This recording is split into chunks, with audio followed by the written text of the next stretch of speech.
Yeah, man. What I That's was hot saying, shit man. right there, You know what I'm man. saying? So what we gonna do? We gonna do. We want you to be an activist. And don't take our word for it.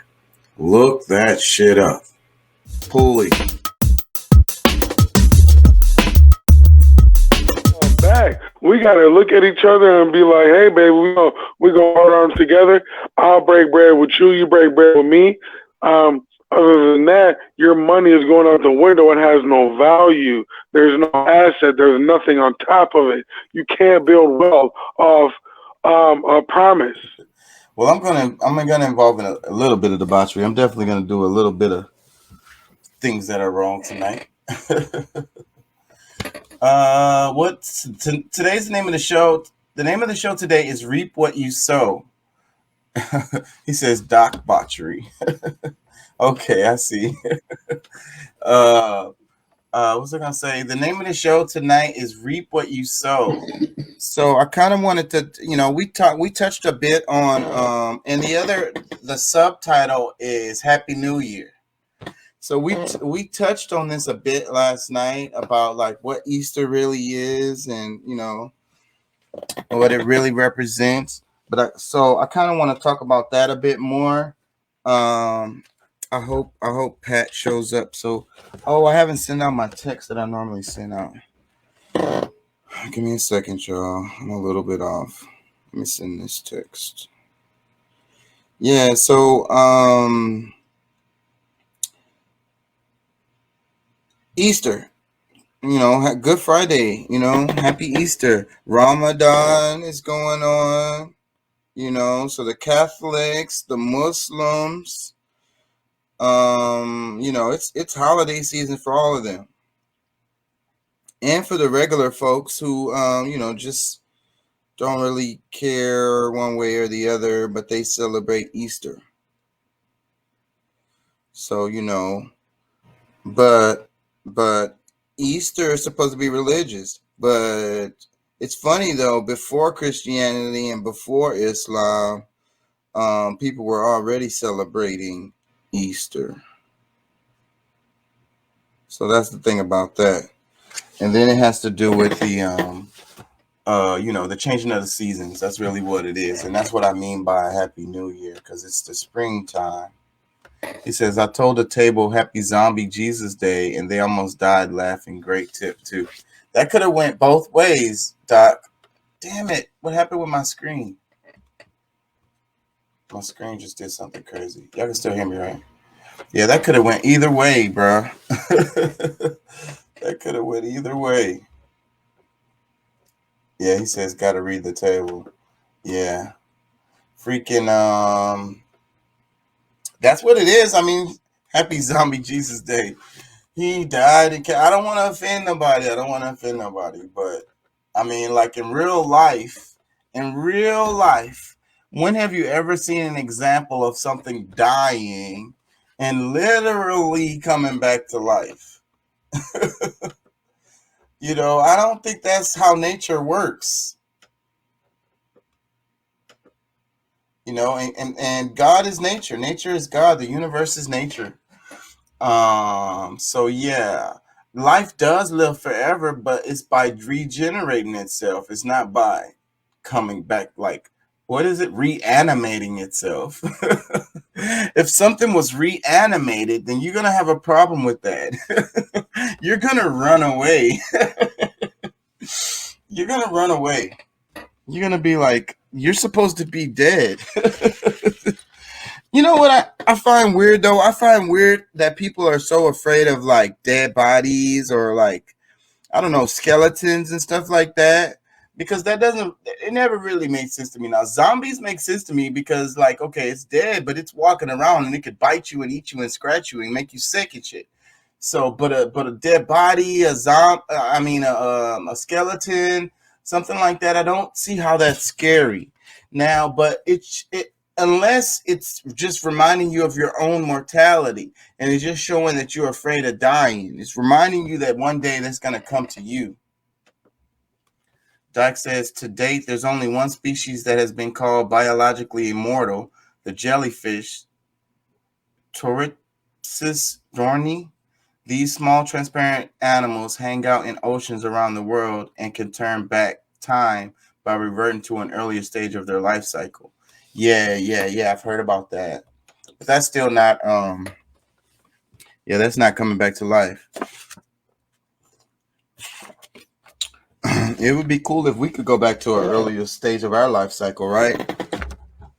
Our life cycle is kind of weird though from other animals. Like I want to say we're like the only creature that's born like completely helpless. Like maybe there's a couple more that's completely helpless, but I don't know. To the extremity of us, I don't know that there's many other animals that are born completely helpless. Like if it wasn't somebody there to feed us and take care of us and keep us warm and so forth and so on, we wouldn't make it.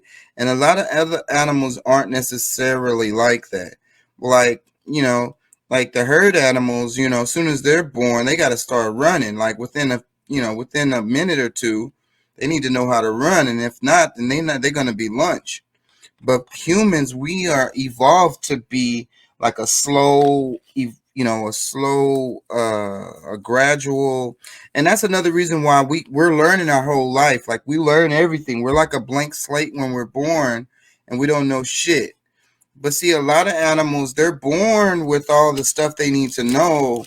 Well, not all the stuff. I mean, they'll get taught some stuff by their parents or siblings or whatever, but for the most part, they're born with everything they need. But for us, we have to literally go 15, 18, 21 years before we even capable to even really function in society. It literally takes us that long. Our brain's still developing. We're still developing physically. He says, I'd be happy just to turn back time to when my freaking knees didn't hurt. Yeah. My sister was talking about her back, or she was talking about her knees. I think she was talking about her knees too. And I talked to her recently. And it's just what I'll say about that, whenever people say that, if it wasn't just as a result of like surgeries and stuff, then you should walk more and drink more water and walk more. And that'll make your knees hurt less with time. But I'm harsh, and people get mad at me for saying stuff like that. But I'm here to help. I care. I love you guys. So, if you're having a hard time walking, that means you should walk more. That's just that's my take on it. From part 1 to part 7 of Bearcoon, but in a beautiful conversation. Oh, y'all don't know. We're just getting started. And oh my God, it's so powerful. When you brought Tracy Sherrod in a minute, I hope you talk some more about that. She, of course, major figure, major person of African descent in the world of social structure publishing, whiteface and publishing.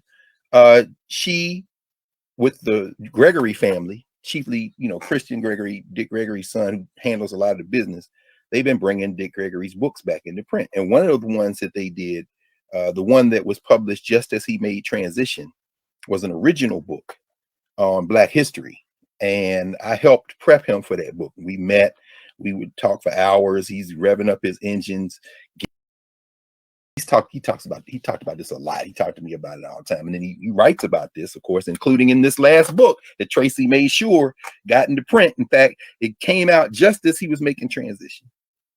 He talks about the conversations he would have with John Lennon around that very question. So imagine there's no heaven. It's easy if you try. In other words, if you imagine that there's nothing after this, then you have to make this that place. That's the premise of John Lennon's song and the conversation he and Dick Gregory had about it. That Dick Gregory said led to the song. Imagine. Just imagine. It's very simple. I keep saying, we need to build the place that we want to see. Everyone's waiting for somebody to come and rescue. Even, Jesus coming in on a cloud. We're waiting for him to come back to do what exactly? Like, That's our responsibility. And if you really about that Christian life, or you really about that faithful life, then you know the responsibility is on you to manifest that on earth, right? To manifest all of those principles that you say, if you ever read the Bible, and not just let somebody give you some scriptures that may not even be in the Bible. That's your responsibility, right? Y'all got these "What would Jesus do" bracelets, and there ain't nobody doing anything that he would do. Nope. It's like, what's the point? What's the point? Whole ass war is being fought around these notions that people aren't even committed to, really. So that's right. Well, I mean, if we were just simply, you don't have to ask what would Jesus do. If you accept the Jesus Christ of the New Testament, whose authority is established through genealogy at the beginning, all those begats, if you accept that, not only, well, you can accept it either as faith, you can even accept it as fact. If you do, then just read. It's pretty simple. I mean, here's a guy who, shout out to Shovel Mouth Greg Abbott, who is sending people to from Texas to DC. Shout out to the hillbillies in Tennessee state legislature, including the Republican state senator, who compared the people who don't have a place to sleep at night, and they've outlawed it now. You can't sleep in Tennessee public parks. They'll fine you or lock you up, or both. And he said, well, Hitler was homeless for a while, and he turned out to do great things. I'm like, boy, I love these hillbillies. I love the white nationalists, because you're going to break it. And you dropped all pretense now.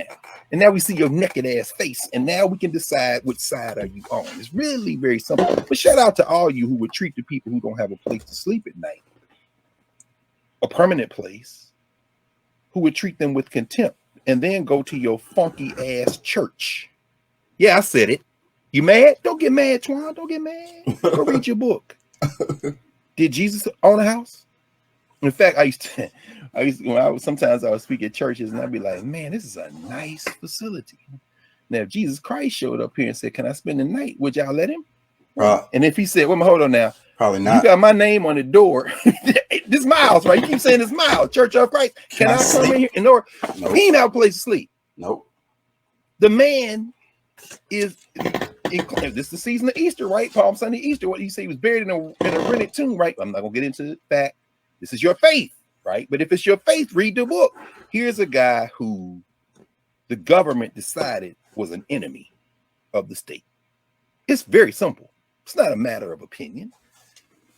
It's at least in terms of the book. If we're accepting the book as the framework, the Bible, the New Testament, any of the testaments, then this is a guy who the state attacked, not because he's sabotaging lines like Nelson Mandela was doing and Umkhonto Wesizwe and blowing up power plants and stuff. No, he wasn't engaged in guerrilla warfare. He just ran telling people, everybody feed the homeless, feed the hungry, clothe the naked. Sermon on the Mount. Y'all know. Y'all read that stuff, right? And so the state is like, this guy got to go. This is a problem. Oh, he's a communist or whatever. Anyway, they didn't have communism then. But then again, maybe they did. I don't know. Anyway, point is this. He got to go. So what do? Well, some things you allow to play out naturally. Because, even within his own community, you got them Negroes who you've already recruited to believe that, we just have to turn within and improve ourselves. And then they've gotten a little status in the community. Petty bourgeois Negroes. They already don't like him because he's drawing away these people who they prey on in order to maintain their status. I can hear E. Franklin Frazier in the Ancestral Realm chuckling at this metaphor from his 1957 book, Black Bourgeoisie. These are Negroes who, the ones Carter Woodson was talking about. Y'all Christians, well, y'all praying on black men. So you got them Pharisees and Sadducees, all them people y'all was reading about in that book. So you let that kind of play out. These are the Negroes who shrank away from Martin Luther King, right? When he came out against the war of Vietnam, he started talking about militarism and materialism being problems that have to be, and racism. That's when they killed him. Who we spent a month reading, Where Do We Go From Here? Chaos or Community, where Martin Luther King, nobody escapes his critical analysis, beginning with himself, the white liberals, but not just the white liberals, the black bourgeoisie. He's a member of that class.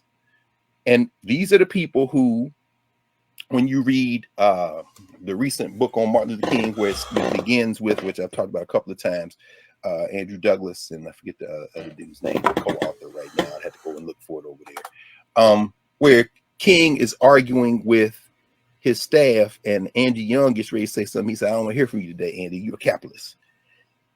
You know what I'm saying? So these are so some of this stuff you let kind of percolate. If you're against Jesus, you just let the internal class divisions, and then you say, "Okay, this ain't moving fast enough." So that's when you go get, you the feds, Rome.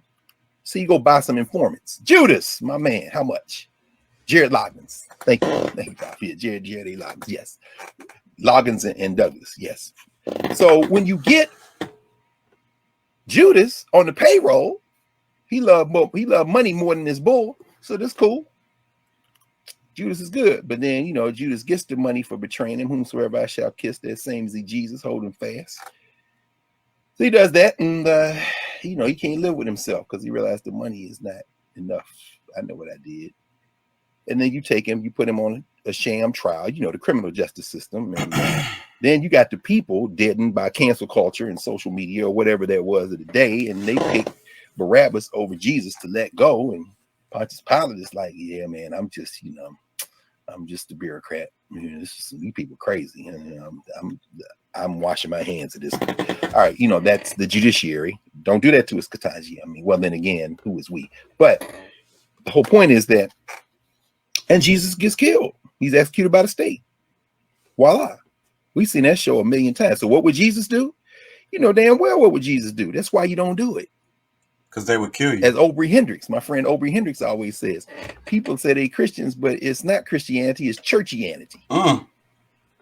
You took the piety, you took the words, you took the Mother May I approach to religion instead of the actual lived tradition of Christ. And you kind of feel good about yourself, because really why you got into it in the first place is you don't want to die, which brings me back to Howard Thurman.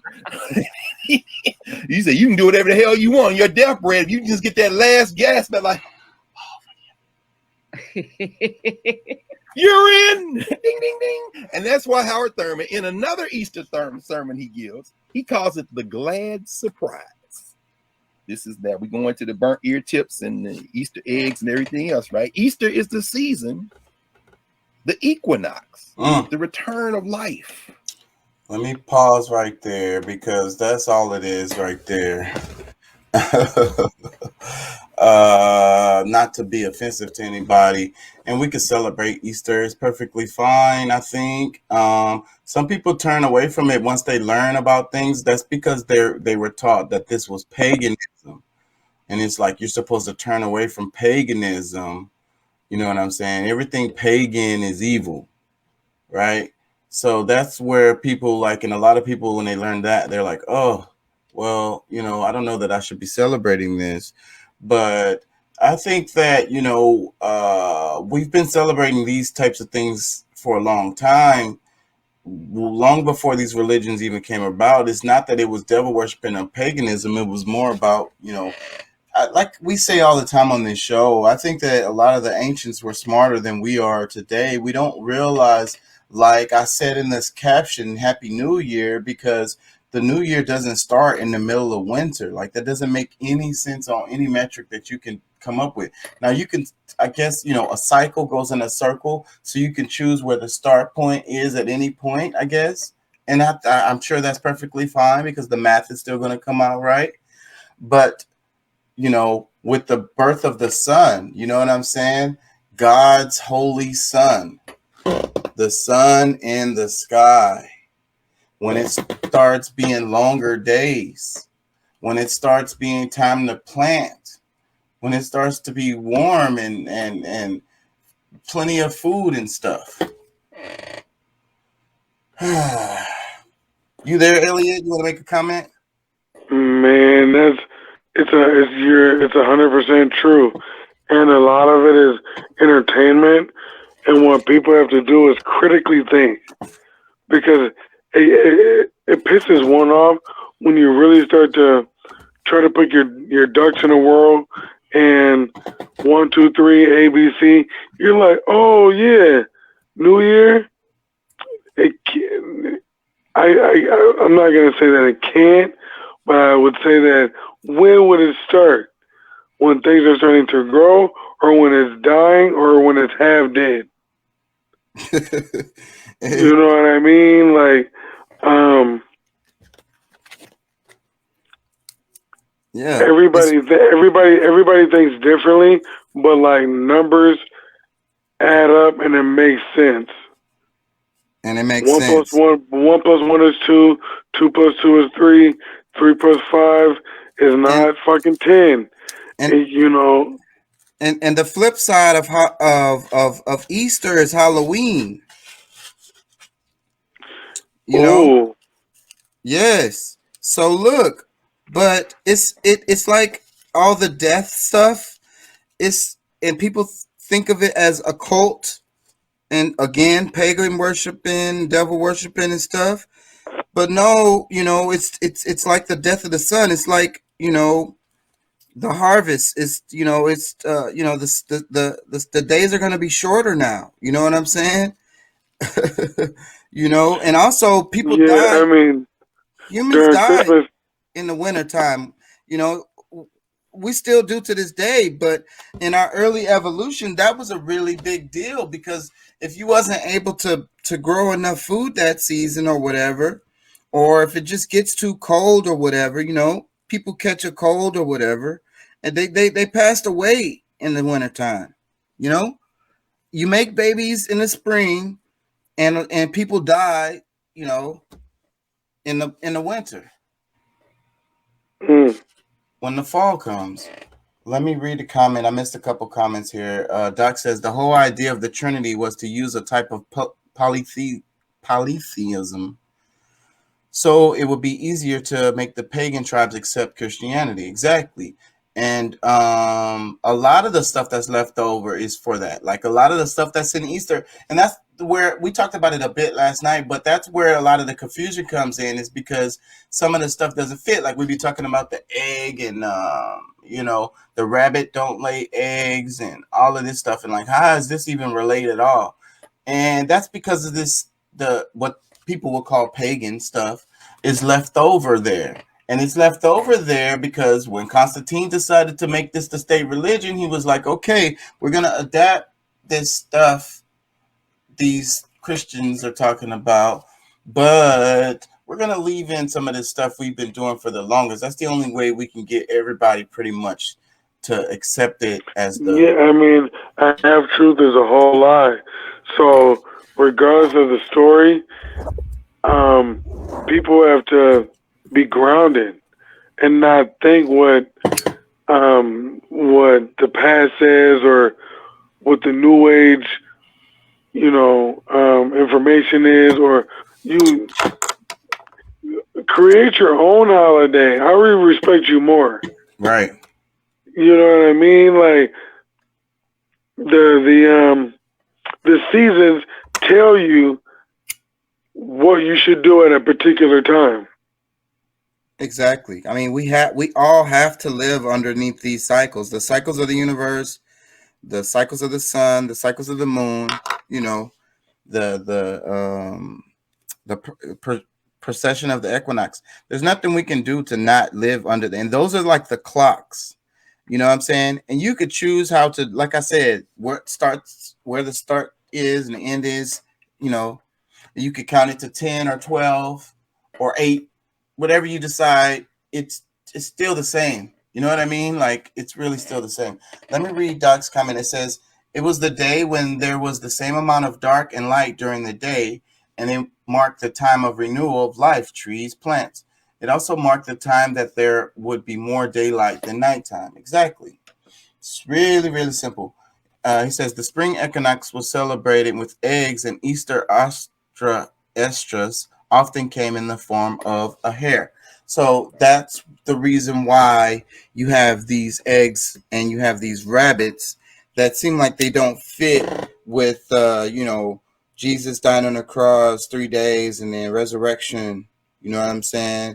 The resurrection. But it's still the resurrection of the sun is Christmas. Those 3 days that's the winter solstice is what that is.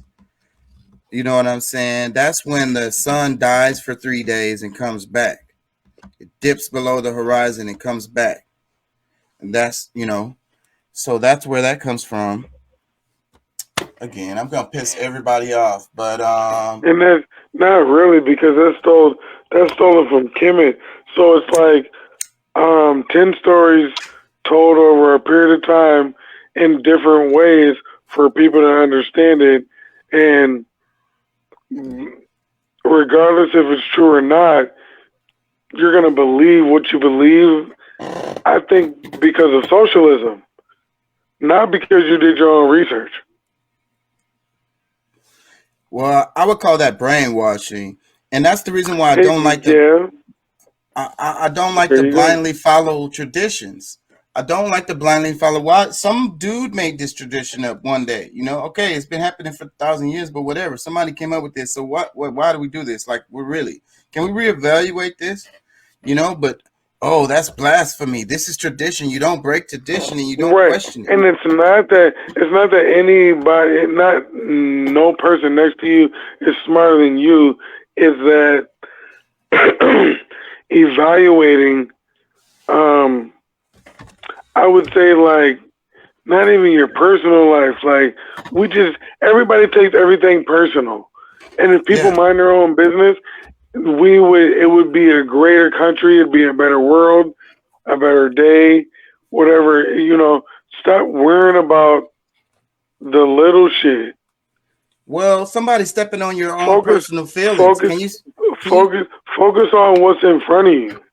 Can you step out of yourself and see things from a perspective not out of your eyes? I think that's one of the biggest. I think that is the biggest problem, is that everybody looks at things like straight as an individual, and that's the reason when you have arguments where two people are saying the same damn thing in different ways, and they're just arguing and bumping heads and fighting, and they don't even realize that both of them are saying the same thing because they haven't taken 2 seconds to fucking get outside of their own freaking, dialogue, perspective, and dogma to realize that the other person is really essentially saying That's the same where thing. that's where you agree to disagree.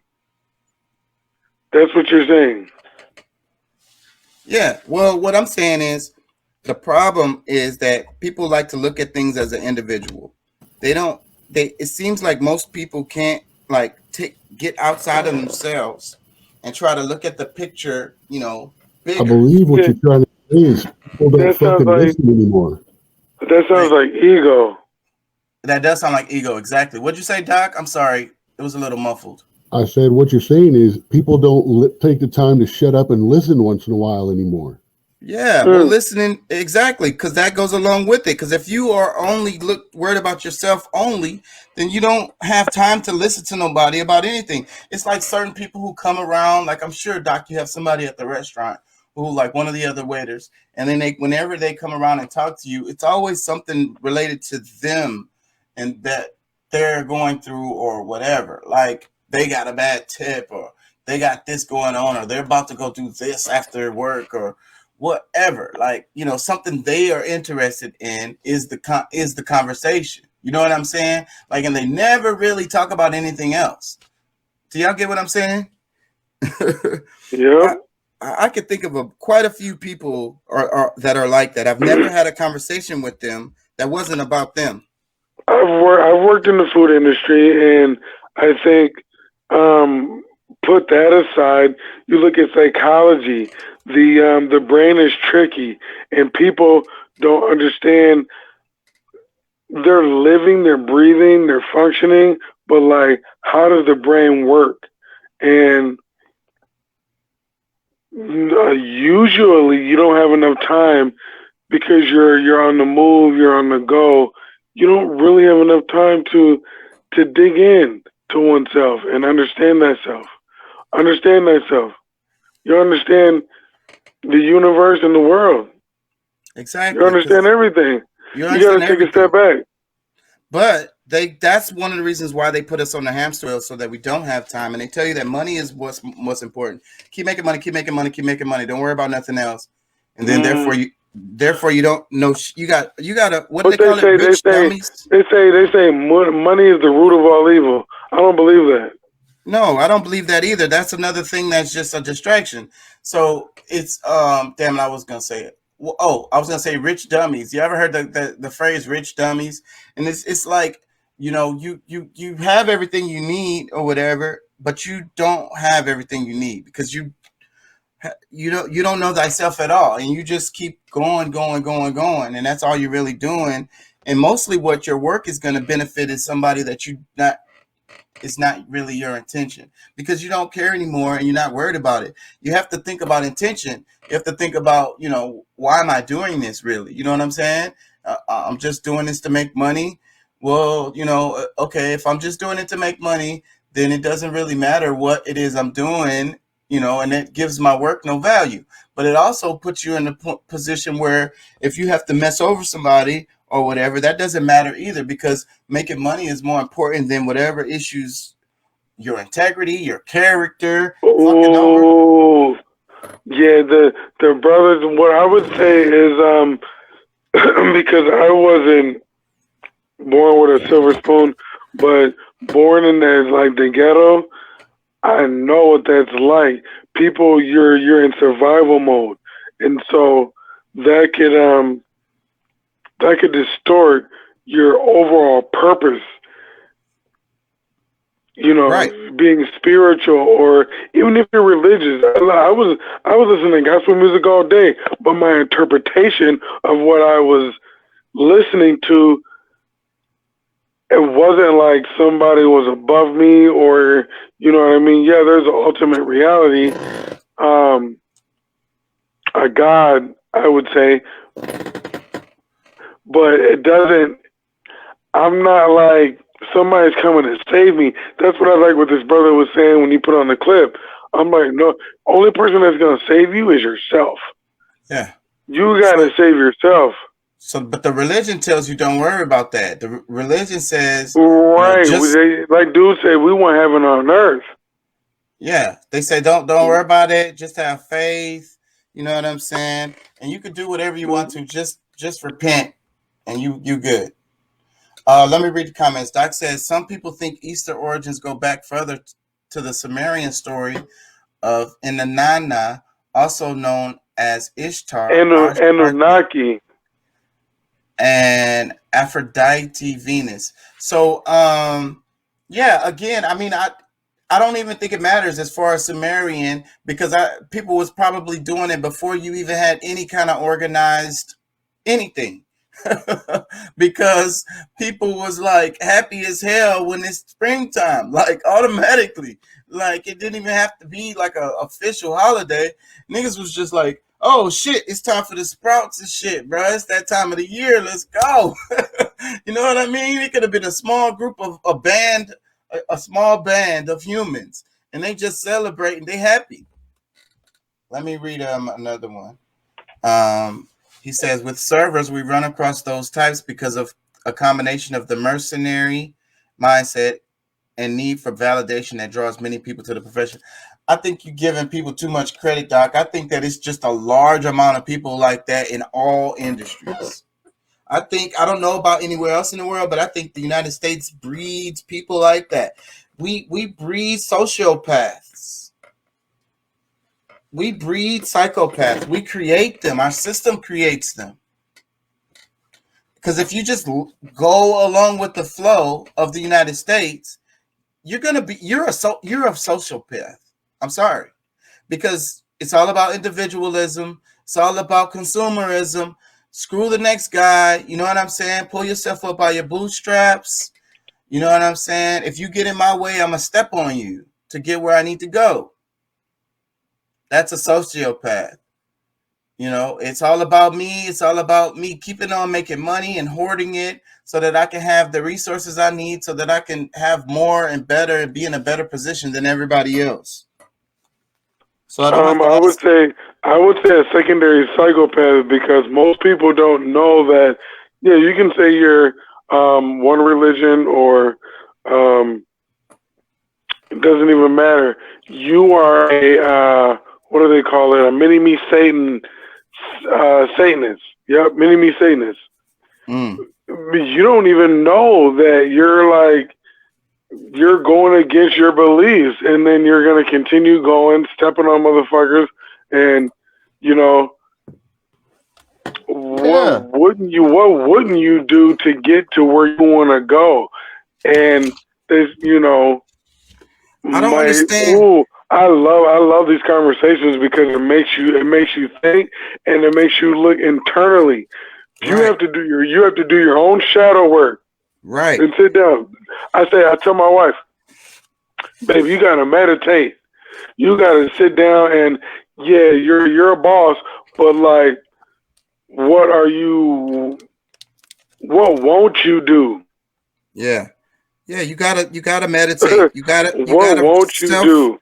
You gotta self-evaluate, and no matter what position you are, where you are, what are you doing? Because this is why I don't understand why people don't think about it like in real life, the stuff that they're learning in church. There's nothing wrong with going to the mosque. There's nothing wrong with going to the church. But when you're driving away from the church and it's an old lady who was in the church with you, and it starts raining, and then she walks in front of your car and you're about to run her over, and you're mad at her because she's in the way of your car, like, you just left church. You just, did you know it? The reason why you go back to You're church talking about is to Oh, go ahead. I'm sorry. it's to revitalize your spirit. It's to revigorate it. It's to bring you back. It's to be like, okay, humble myself. I need to calm down a bit.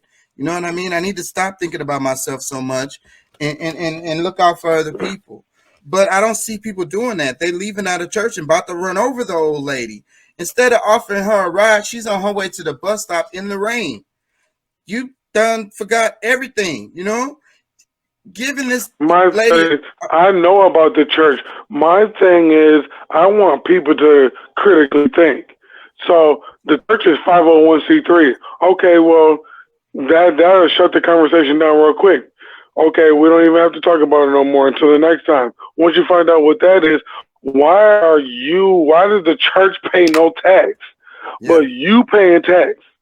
And then you paying the church. You paying tax on top of tax on top of tax on top of tax. And then paying your tithes. We gotta fall back. We gotta look at each other and be like, "Hey, baby, we gonna hold arms together. I'll break bread with you. You break bread with me. Other than that, your money is going out the window. It has no value. There's no asset. There's nothing on top of it. You can't build wealth off a promise." News networks are not even getting clicks like that. So this shows like there's an opportunity for this, what we're doing here on this show.